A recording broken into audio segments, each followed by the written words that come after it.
لا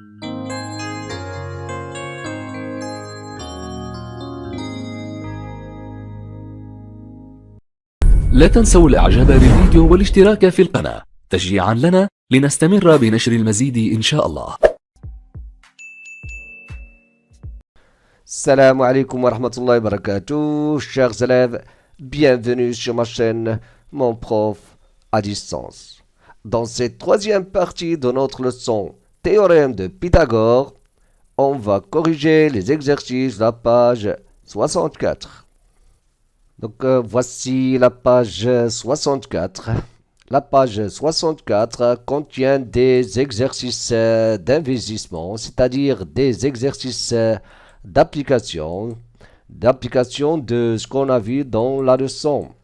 Il y a deux théorèmes, le théorème de Pythagore direct et le théorème, ou bien c'est la réciproque du théorème de Pythagore.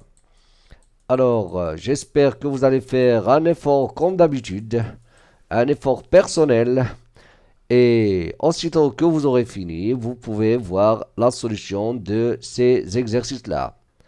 Alors, bon courage, et on continuera après. Donc, voici l'exercice 1, page 64. Recopiez et complétez les phrases suivantes. EFG est un triangle rectangle en E. Voilà notre triangle rectangle en E. Donc, on va compléter ces égalités-là. Ici, bien sûr, le sujet ici ou bien la question, c'est de rappeler la formule du théorème de Pythagore. C'est quoi le théorème de Pythagore? Regardez ici, voilà l'énoncé du théorème de Pythagore et surtout ce qu'on appelle le théorème direct du théorème de Pythagore.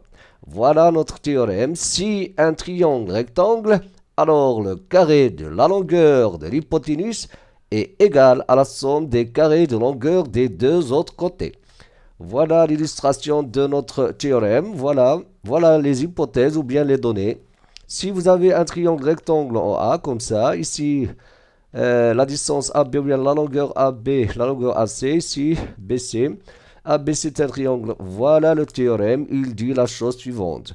BC, c'est l'hypoténuse. Son carré, c'est-à-dire BC au carré est égal à AB au carré plus AC au carré.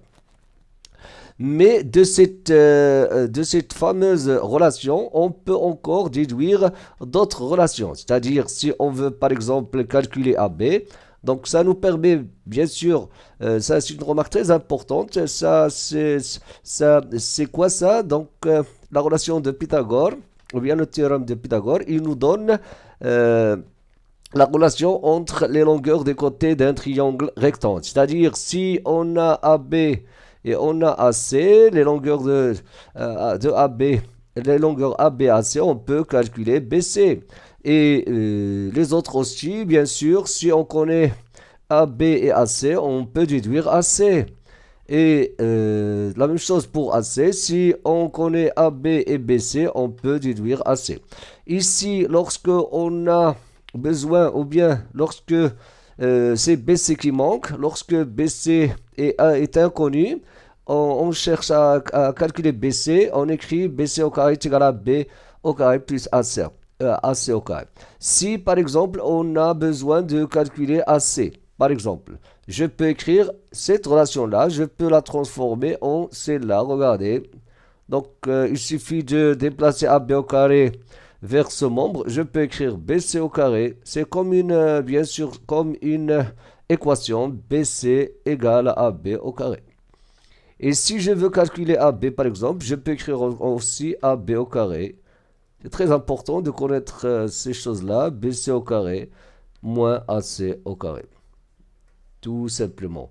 Donc ça, c'est ça ce qu'on va appliquer dans cet exercice, le premier exercice. Regardez maintenant. Donc on a FG, donc on a juste changé les sommets ou bien les noms des points. Tout à l'heure on a parlé de ABC, maintenant on parle d'un triangle EFG, des rectangles en E. FG, regardez, FG au carré, on cherche FG, donc qu'est-ce qu'on va dire? C'est EG au carré plus EF au carré. Donc, je peux utiliser, si vous voulez, le couleur. Donc, EG au carré plus EF au carré. Donc, maintenant, regardez, si je veux calculer par exemple EF, je peux dire EF au carré. C'est quoi? C'est FG au carré. Donc, FG au carré, moins quoi? Moins EG au carré. EG au carré. Donc, c'est la même relation qu'on transforme pour avoir les autres. Donc, EG au carré, c'est quoi? C'est FG au carré moins EF au carré. Donc, je peux écrire aussi FG au carré moins quoi? FEF au carré. Pardon, EF au carré. Tout simplement. On passe à l'exercice suivant.